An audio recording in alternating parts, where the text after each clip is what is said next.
These are violent criminals, so they're not going to go down easy. ABC Tuesdays. Let's get this done. The Rookie is back. We have 2 new rookies starting today. Howdy. Being a cop is stressful 24/7. Every year on the job is different. And training day We have a serial killer at large. never ends. We need an ambulance! The Rookie. All new Tuesdays on ABC and stream on Hulu. The Portland Trailblazers win 2 straight for only the 3rd time this season. Scoot Henderson continues to shine. Simons fell and then rose again. Sharpe got benched, and there was a dominating sighting in Miami. Welcome to the Blazer Focus Podcast. I'm Aaron Fentress of the Oregonian and OregonLive, joined by Craig Birnbach. And Craig, let me tell you something. The past 4 days, I have been more awake on this beat. And prolific. And just things just all of a sudden just started happening. Like Scoot scored 39. Simons went scoreless. Then Scoot kept performing well. And then Ant got hurt, but Shaedon got benched and took it well, and people were crying about it. And then it was the midseason, and it was just like, and then my Bulls were in town, and it was just all his things were just going on and on. I found myself just doing this like constantly midseason review. It's just been popping. This is how a beat should be, when it's fun and things are happening, not when you're just waiting for the next 25-point blowout. And those things were going on right before they beat the Bulls, because they lost 4 games by like 80 points or whatever it was. It was like the most this year in a 4-game stretch. I wrote about it, forgot about it because I moved on to other things. But anyway, lot to talk about today. I need to pause and compliment you. Like yesterday, this is what a beat is. You don't get a ton of Blazers coverage like around the world anymore. I read 5 Aaron Fentress Blazer articles in one day. Damn, are you okay? I mean, some were short, thank goodness. And you didn't use any big words, so I was good. But but it was amazing. You wrote about, pregame, it was like injury update. It was a dominating performance. It was a Simons performance. It was the game piece, and it was a mid-season report. I mean, people say you're lazy. I don't know who those people are, but Who said that? Who said that? No one says that. But I was like super impressed. I'm like, go Fentress, go. Well, dude, things were popping. Yeah, there you go. You got something things to were write about. happening. It was just crazy. It was like, oh my God! All of a sudden, the first few games of that homestand, they were just getting shellacked, and it was just like, oh God. And then we had the big Scoot game, but they lost by 67. If you score 50 and lose by 67, doesn't matter. I'm exaggerating, but you get my point, right? That's the thing. But then Simons going scoreless, like I said, and then Sharpe got bit. It was just like all these things were happening. It was crazy. And then they won a couple of games too, counting Miami last night. So it's been kind of interesting for the first time in a while on this beat. But let's start with real quick. We got to give them props. They're not going to win many games. They haven't won many games, but they won 2 in a row for only the 3rd time this season.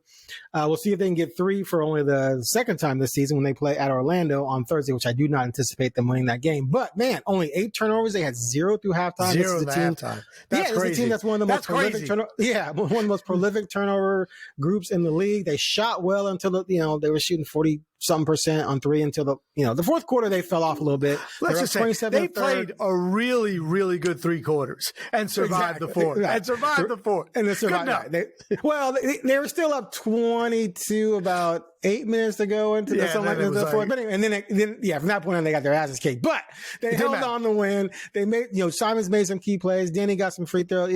They got it done. They were great. Man, they were running.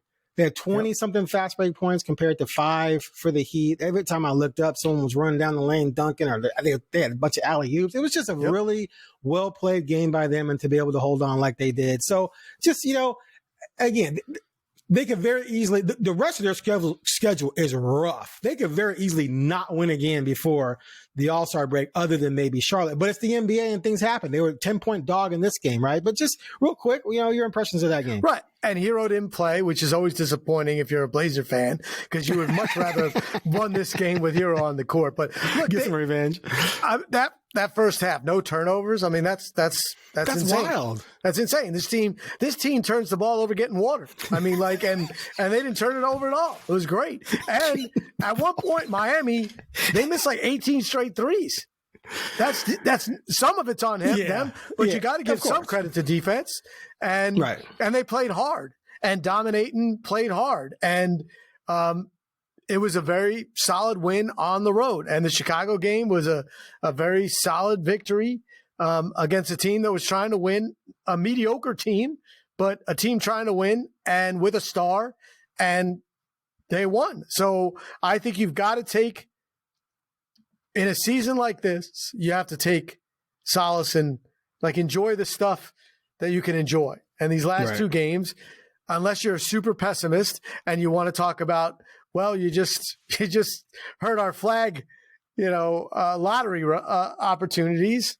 And for those that want to evaluate the head coach in some fashion, they played hard and they played well. So I think that and Scoot's play last night was he didn't make mistakes. He only had 11. He shot 2 for 5. He made on three, had a lot which was good. Right. And from 3, 6 for 11, I think overall. And what he finished with 8 assists. Yeah. But solid, not great compared to what he had been doing, but this was highly efficient, efficient in his role. That's the thing. Better, no doubt, better. So let's hope that continues. It was interesting that you did it with Sharpe coming off the bench and no Kamara at all. So exactly. That to me, that's the thing. This is the only negative thing I'm going to say about this little 2-game winning streak, sure, whatever, is that we said the biggest thing that we wanted to see come out of the season, we both agreed, was clarity. And all this stuff does is cloud everything. You makes things even more right. I'm just saying, you bench Sharpe, which is that's not clarity, right? You'd given up on Ayton. He plays well. Simons went 0 for in a game. You're like, well, I guess, that's not, and then he shoots the lights out. So, and you're kind of like, oh, Kamara's a definite starter, no doubt. Well, they played really well with him not playing. And what do you do? 0 points. He had 0 point score the other night as well. Didn't, contribute in other ways, but it's like when they lose, everyone, that's the one thing. Well, we got one of the best defenders in the league, so that's what we're going to celebrate. But I don't know. It's just I'm not getting clarity. I'm just not getting clarity. Who starts when they're healthy right now? But here's the thing, though. It's being muddied in a positive way, as before it was muddied in oh, God, this. But now it's oh, wait a minute. There's stuff popping off here. That's what's going on. But it's a short, small sample size, though. Right. And the thing is, it's coming. I checked myself too. I'm like, dude, you're all fired up about this stuff. But literally 36 hours ago, you were writing about how this team just got pasted 4 times in a row. Right. And just, so it kind of, and Simons went, look, here's the thing. And we're going to talk about everything, but we're just throwing up right now because we're just both excited that there's stuff, right? That's kind of exciting. Is that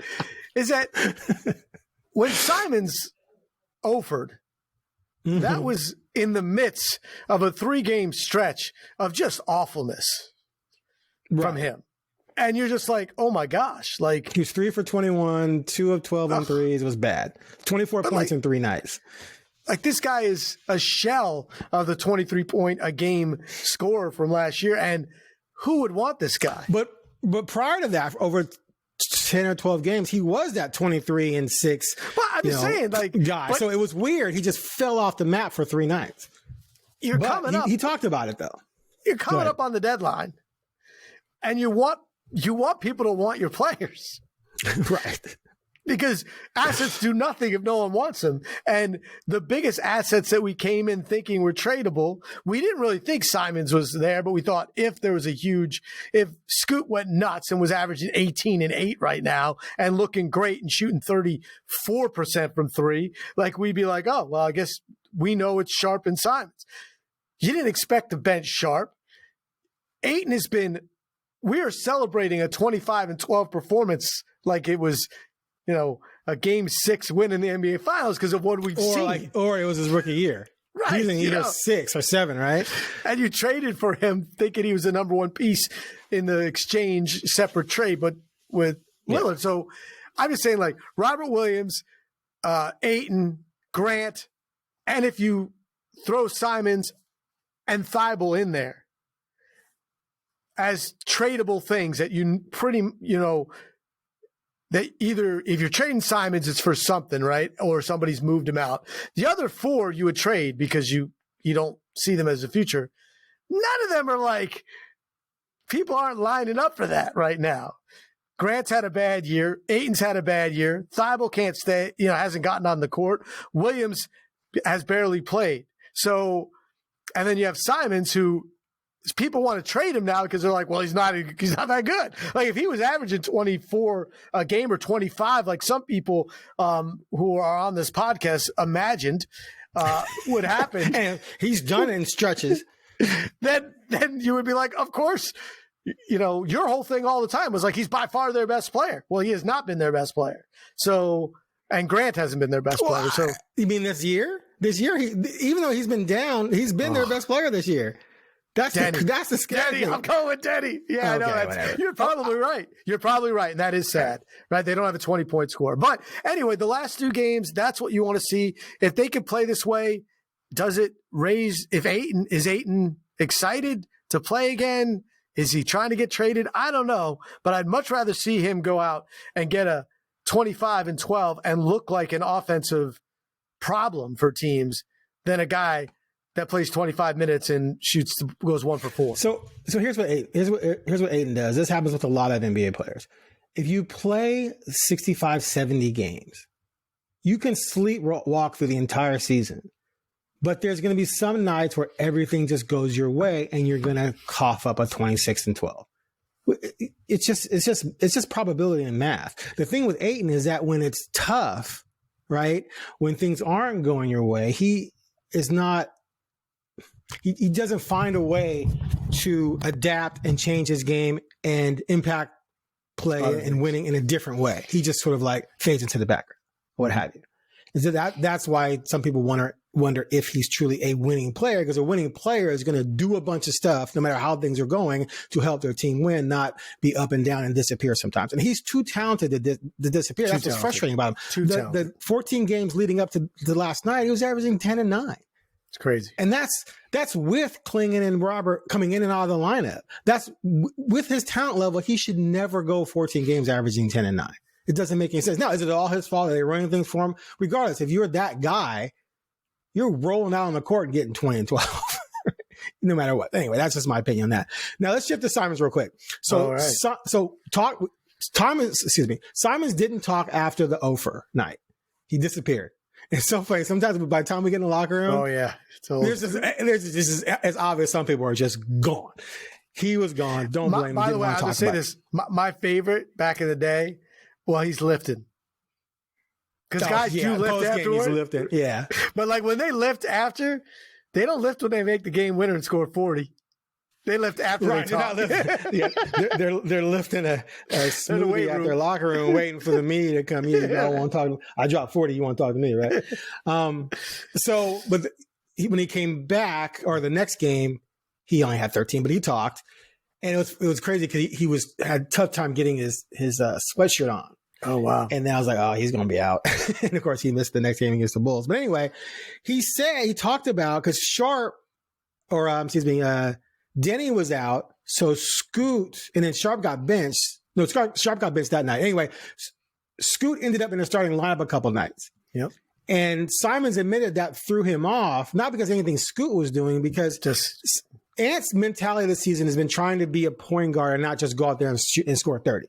He's trying to get people involved. And so sometimes he's passing up opportunities and then he's trying to find his place, right? My thing is, I'm like, no, I think he should do the opposite. I think his mentality should be, if there's a shot for me to take, that's a good shot, I'm taking it, screw everybody else. And then by doing that, that'll naturally lead to opportunities, which is what Dame did. Dame would go out and average 29, but still give you 8 or 9 assists because of that mentality.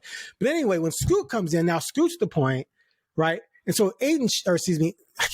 Simons should be focusing on being the 2 like he did with Dame, but still Simons will get the ball and still try and be a facilitator. And so one of the reasons why he wasn't scoring a lot was not just because he was shooting poorly. He was barely shooting. He had a half. He shot 5 shots and a half. That's insane. He should be shooting whenever he has a shot. So anyway, that kind of messed him up. But then in Miami, he came out and just came out shooting, not taking bad shots, taking good shots. Granted, he was hot, but that's how he needs to be regardless of who's next to him in the backcourt. So, and that's what's been frustrating me all season, because that dude should be, especially in a situation where you're not going to win anyway. It's not like you're trying to even get to the playoffs. I know the players are, not necessarily the franchise, but go be aggressive and drop 27-7. And be that guy and let everyone else revolve around you. And we've seen him in stretches be that guy.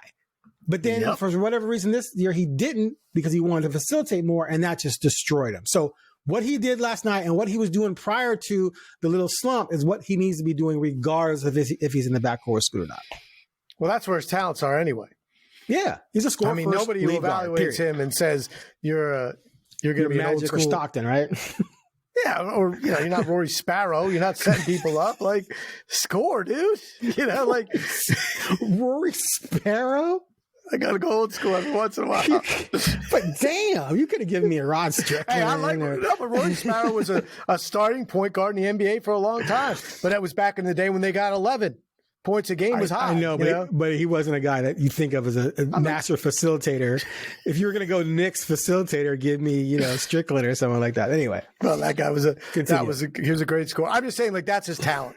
Yeah. And we always, joke a little bit. I always say, like, in the NBA, you're going to score 100, somebody's going to get 20. Well, the Blazers haven't managed to get somebody averaging 20, and it should be him. But someone gets 20 23. Almost. Most of the time. But I'm just saying, like, he's the guy. I agree. He is not going to be he should not be a pass first point guard, because he's a dynamic offensive player who is supposed to be an elite shooter, and he hasn't been. So it's nice to see him go be aggressive like that. But it is, interesting to see how, I got to say, like, these lineup changes, they shouldn't impact him anymore. He should just be him. And he's struggling with what that means, though. I know. The whole season. And that's a problem. And I've asked Billups, and Billups has told me, I want Ant to be Ant. But I mean, you have to be mindful of not being just, a super gunner and ignoring people. Yes. But if you're the best scorer on the team and the most experienced scorer on the team, your shot selection, and the best option. Right. Your shot selection still needs to be good, but you need to be aggressive with it and not feel badly about it. It's just, if another point guard brings it up and gets it to you and you shoot, that should be no different than you brought it up and, oh, look, I can get this shot right here and get it up. And no one's going to be pissed, especially when you're making them. So just be that guy. And then naturally the passes are going to come because they're going to start blitzing you, right? And then you can pass off, or you penetrate, you kick it out. The things will come to you. The assists will come that way. Anyway, so we agree on that. But here's what's interesting. So now let's talk about Scoot. So Scoot drops 39, but they get blown out by the Nets. You and I talked about it. We both agreed maybe not a sign that he's turned the corner. But since then, 18-8, 50-40 shooting. So he's still playing really well since that game. He was starting for a couple nights. Then he went to the bench, came off the bench for 21-11. Didn't phase him going to the bench. And so we're starting to get, still a small sample size, but let's see how things go. But if it gets to the point where it's like, okay, Scoot is balling, this makes Ant expendable. Do you pull the trigger on trying to move him, or do you need to wait? If a great deal comes, it comes. But do you need to still wait to see more from Scoot and see how Ant continues to evolve and make that decision in the summer? Because one's got to go at some point. Yeah, I mean, the problem is I don't think Scoot gets to go. I think, the way those contracts are, you can't trade that. You wouldn't trade that contract even if he's at all productive. And if he's not productive, no one wants him for anything. And so what are you doing? So I just... Well, it depends on what you get back, though. But what are you going to get back for Scoot if you moved off him? Okay. Well, yeah. I hear what you're saying, but let's say Ant had done what I thought he was going to do and established himself as the guy, and Scoot struggled, right? You'd have to say to yourself, okay, Ant's our lead guard. Do we move Scoot to get... Hold on, listen. No, I'm with you. I'm not laughing at you. I'm laughing at the situation. But you get back a player that fits your roster better, but maybe also hasn't reached their potential yet, right? So that team's willing to take a chance on Scoot, and you're going to take a chance on that guy. Or if Scoot had elevated himself all season and Aiden, damn, I keep saying Aiden, I want to say Ant. Simons. And Ant had elevated themselves. Now you have two, then you do what Sacramento did with Halliburton.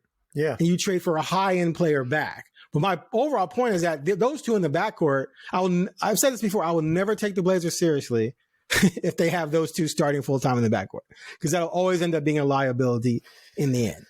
So, I think we need to see more from Scoot. But Scoot playing well and Ant having an off season really, really makes things a little difficult unless they get a legitimate, just like, oh yeah, we can't pass that offer up for Ant. Oh, I said Ant that time. Well, I agree. I mean, right now, you're not, even by February 11th, you're not going to, or February 6th, sorry. Yeah, 2 weeks. You're not going to have enough to say, oh, I think he's an elite point guard in the NBA, or at least good, a good starting point guard. But so I don't think I think this is the problem from the get-go, and we've talked about it. Like, this is your situation. Like, what was your plan? Because to me, it's like, what was your plan from the get-go? I told you what it was. Yeah, but it's not like the plan in the beginning. It's not a great plan. Having three starting point guards was your hope. That was your hope, to have three starting point guards. Yeah, because you didn't want to when you originally you mean drafted Dame? Scoot. You're going back to Dame? I'm going back to this. What did the front office think best case scenario was? I don't know. I still don't know. The best case scenario was they were going to draft Scoot for the now and the future and trade Ant. Absolutely, 100%. And play Dame and Scoot together? Dame. No. They were going to, until they traded Ant, Dame and Ant would start together. If they were able to move off of Ant, then they would rearrange the decks on the Titanic and have Scoot coming off the bench. But that, again, the mentality was that Scoot was going to come into the league warranting rotational minutes on a team trying to make a playoff. Be John Morant, basically. Yeah, and that didn't happen. So their plan coming into this season, though, was to hope Scoot elevates and that Ant elevates. And instead, they both crashed and burned until the last couple of weeks. Yeah. Ant played better until the 3-game stretch, and Scoot's been playing better for now 6 games. So this is what they hope to see from day one. And sometimes it doesn't, at the end of the day, it matters that you get there. The question is it sustainable? We know Ant is capable of doing the things he's done because he's done them in big enough chunks. The problem is there's always been so many changing things around him that he has not adapted well to. Scoot's the biggest mystery. But this is a long stretch now where he's played really well. However, if you go back to late last season, he had a run. He had several stretches where he was playing a lot better statistically, and then he came into the year playing poorly. But late last year, everything was over. There was zero pressure because they were in full on tank mode. He was playing with a bunch of guys who won't be here in a few years, and Aiden who won't be here in a few years. So we need to see a larger sample size. But still, I've gone from when he shoots a 3 thinking no way to thinking he could make him swish. Maybe. And he's hitting them. And everyone's talking about how his balance is better on his shot, which is leading to more consistency. And we're seeing it. And just this one stretch elevated his 3-point shooting from 29.9 entering the stretch to 35 now. But but right now it's a false 35, right? Because you're not going to shoot. Counting the Nets game, he's at 50% from 3. Well, that's not going to be, Steph never did that, right? So that's a fluke run elevating bad play for many, many weeks to make the stat look good. But right now it's kind of a false stat because for the most of the season, he hasn't been anywhere near that. So we need to see him shooting 35, 38 for the rest of the season to feel like, oh, okay, this guy's shot is coming around. And I also against the Bulls, he got fouled when he needed points. You know what I mean? Like he went and was that the 12 for 12? Yeah, I think that's what it is. At least I believe.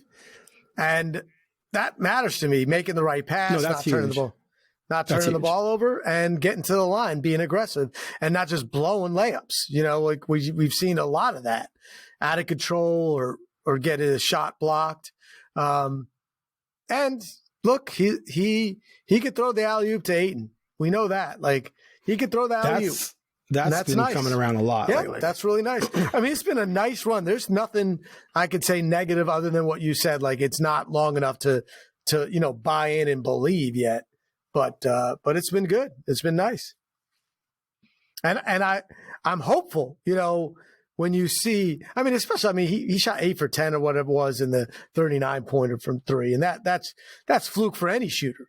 I mean, right. Sure, you expect it from Dame and Steph and guys like that. And you don't expect it from Scoot. But whenever that happens, nobody's going to shoot 80% from 3 for any kind of time. So I like seeing it.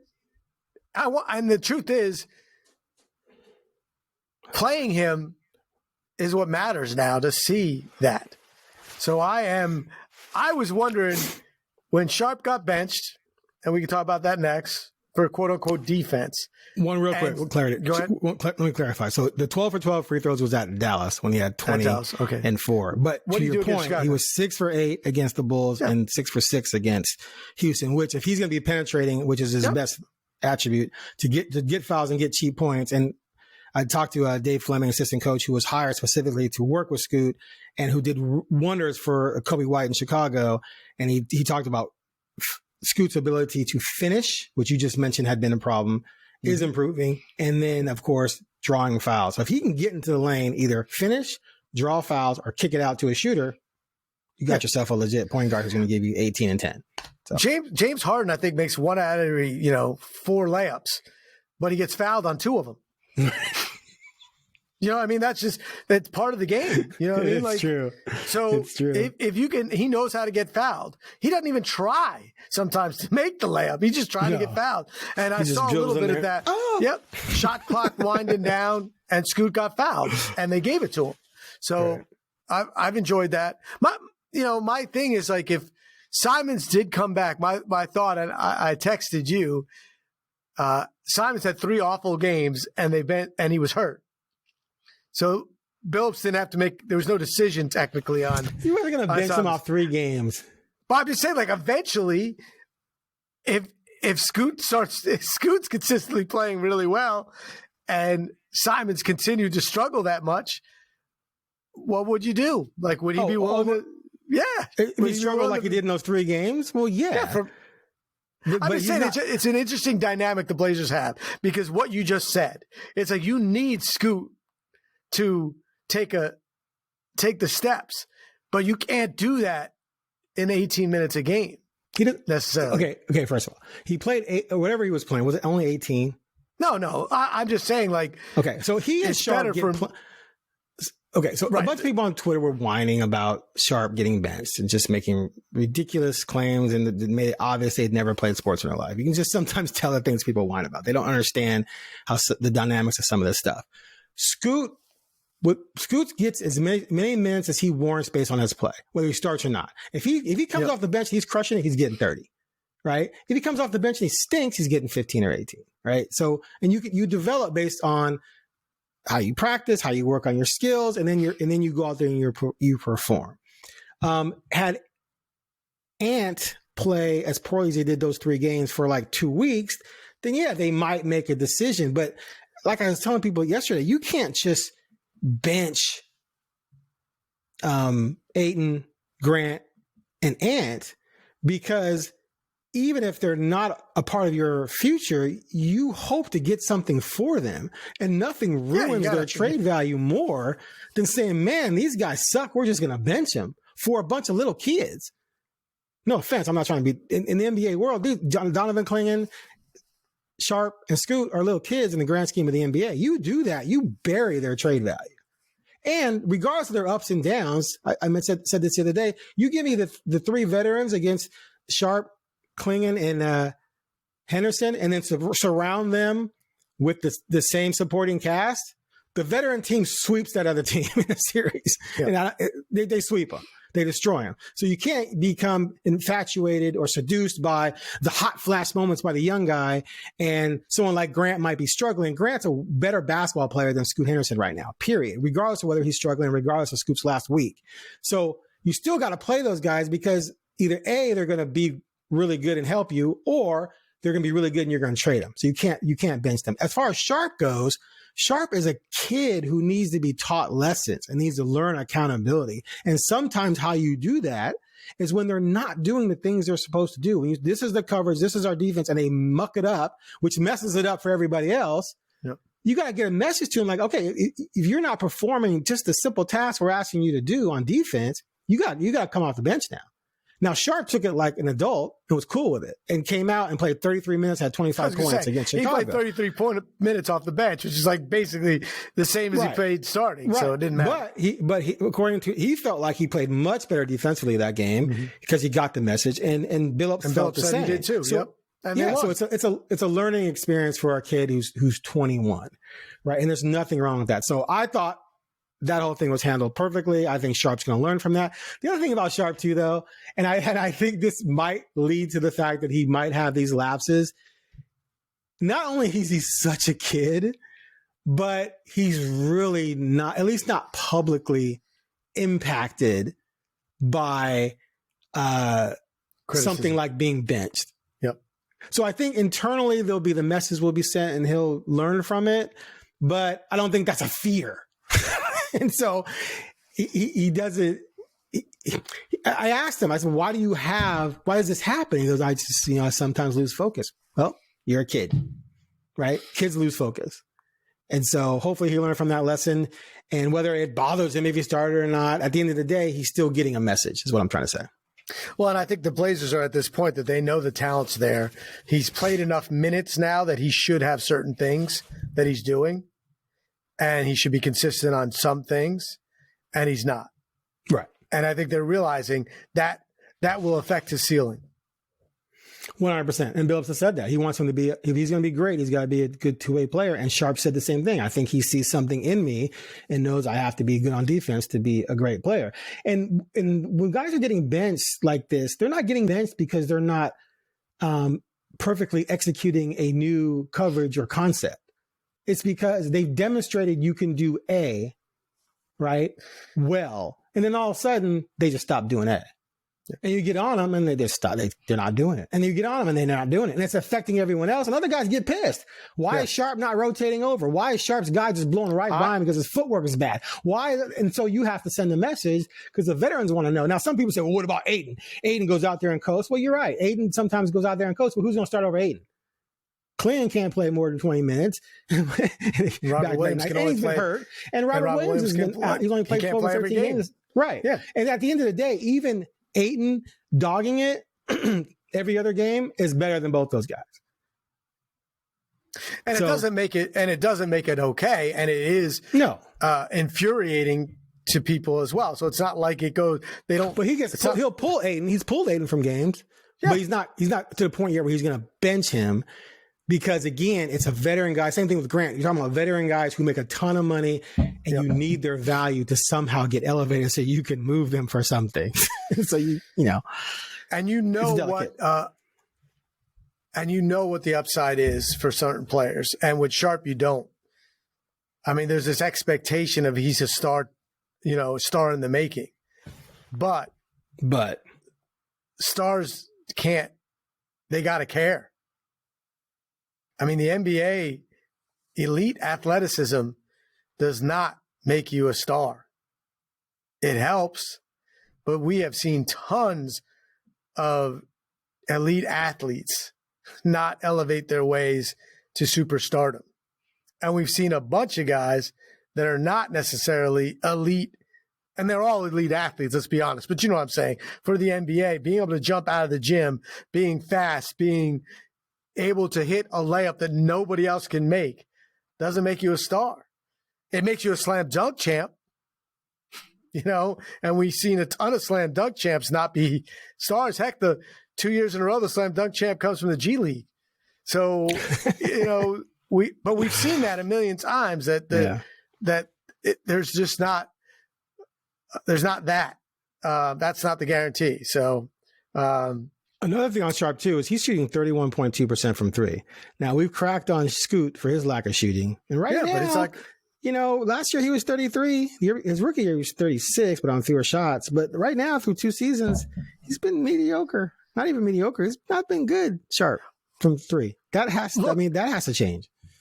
And also, he doesn't take control of games where people are worried about him yet. Yeah. You know, they let him shoot. He has highlights, which Scoot has not. He's got the dunks and the putbacks where you go crazy and you're like, oh my gosh, we lost by 22, but did you see Sharpe's dunk? You know, and that's what people love that. And with Scoot, he doesn't do that, even though we thought he would. But I've said that all along about Sharpe, is that consistency on offense too. I don't think this is just they highlighted the defense, but there are times where he takes bad shots. Like, whoa, you think you're a 4-second into the shot clock 3-point shooter? Because I have a deep 3 too. I have not seen that. I have not seen that. You know, you're not. I mean, Dame used to do that, and it would frustrate people. And you're like, well, you know, he earned that. You know. But Sharpe will do that. I'm like, whoa. Like, and not understand the game flow too. It's like, it's a 6-0 run. You're up 8. They go on a 6-0 run. And you think that's the time to shoot the 3 with 22 seconds on the shot clock, and you miss, they come down, of course, because it's a long rebound, get an N1, and oh boy, like the momentum has just shifted. So, and I think you're right. You could see that's not, he doesn't get all that yet. And Billups, I think this was a good way of saying, hey, we've done a little evaluation, like we finished the semester and the grading's in, and we're gonna hold you back until you get to that. One of my pet peeves about the increased volume of 3-point shooting around the league is that there are it's one thing if you shoot a lot of threes because you're getting a lot of open looks for good 3-point shooters, but there's too many players in the league who all think they're Steph Curry and will come down and take these deep threes and take threes early in the shot clock, and they're shooting 31%, like Shaedon Sharpe. But you know, I've never heard or seen any moment where they've really gotten on him about that. Maybe they want him to just keep cranking them because they figure A, if he's making them, he's developing. B, if he's missing them, he's helping us lose. All right. So speaking of losing, real quick, they got at Orlando. This is one of the games where I'm saying there's no way they're going to win. I've done that like 5 or 6 times this season where they absolutely won. Charlotte is a game they definitely could win. After that, listen to this. They come home. OKC, Milwaukee, Orlando again, Phoenix, Indiana, Sacramento, which is red hot, at Minnesota, at Denver before the break. Yeah, so Phoenix are the most winnable games right now because they stink. They do stink. So unless Jimmy Butler's on that roster by the time they play, you know, those are winnable games against Phoenix because gosh knows what's going on. But yeah, I'm going to say at best 3-7. And that's just based on the fact that it's the NBA and anything can happen, just like they just beat, you know, the Heat. Right. They beat Charlotte, they beat Phoenix once and pick another one. Right. Yeah, I'm with you. And if they went 1-9, I wouldn't be like crazy.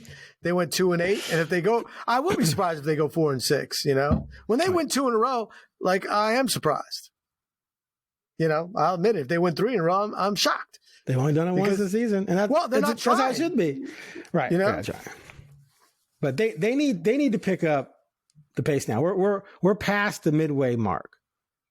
Okay. They need to stop messing around because they're going to blow it, man. They're going to blow a shot at Cooper Flag. They're going to have like the 7th or 8th worst record, begging for a miracle. And they're going to end up with the 6th pick. Yeah. And it's the worst. This is the worst about being with a team like that. I mean, I'm a Giant fan, right? I mean, we won a game and we're now the 3rd pick. And if quarterbacks go 1-2 and if Sanders or Ward turns into Jaden Daniels, I'm just going to cry my soup for a decade. You know what I mean? Like, because we didn't get a quarterback last time.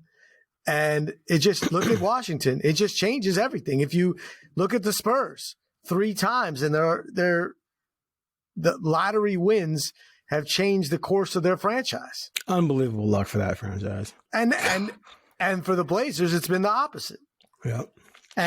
But it's just, you're right. Like if you end up with pick 4 or 5 and it's a even if it's a decent guy, but like right now we're at, you got 2 7s and a 3 and nothing.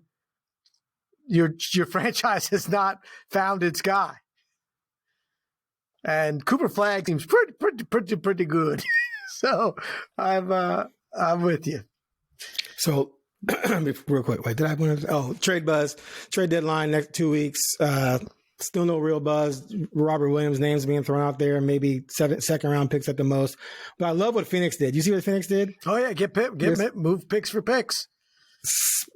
Utah gave them 3 first round picks, or the worst of a group of picks the next few years, and that includes picks from Cleveland and what's the other one? Minnesota.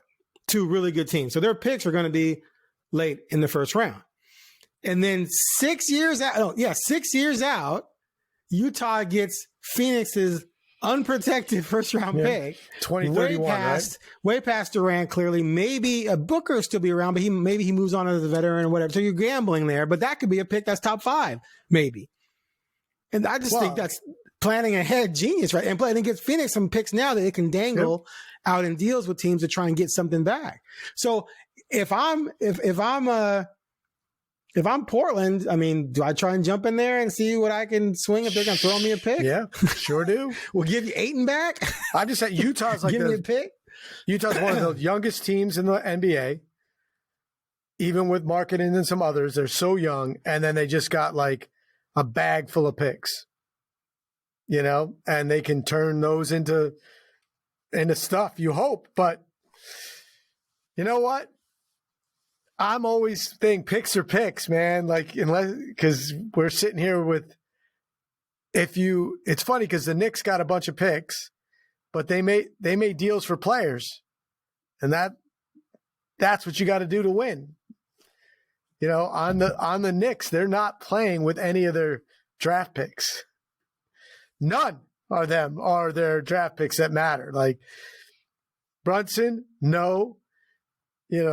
OG, no. Hart, no. Karl Anthony Towns, no. Bridges, no. None of them were draft picks. They all traded stuff to get them. And in this, if you win the lottery and both ways, you win the pick and you win the lottery picking the right guy, right? I mean, Luka changes your franchise. Steph changes your franchise. And they're not number 1 overalls. Right. But right now, the Blazers have 3 top 10 picks, and none of them have changed their franchise, that we know of yet, maybe. So, again, I love getting picks, but that kind of stuff is all filled with hope. So right now they're 1, 2, 3, 4, 5, 6, 7th worst record, but Hornets have won 3 in a row. New Orleans has won 4 in a row because the players are getting back. They're only 4 or 5 wins out of the bottom 3. 4 wins out of the bottom 3. So they can just, it's there for the taking, man. You just gotta just do some stuff, and you can just fall like a rock in 2 or 3 weeks. So we'll see what happens. All right, that's it. Good work. We were excited. We were so excited in the beginning, and then we came back down to earth. Right. All right, that's it for the Blazer Focus podcast. We will be we'll be back next week to check in with this team. Hopefully it's not a complete free fall in terms of good storylines, but losing would not be the worst thing to have happen to this franchise in the next couple of weeks. Check you out later.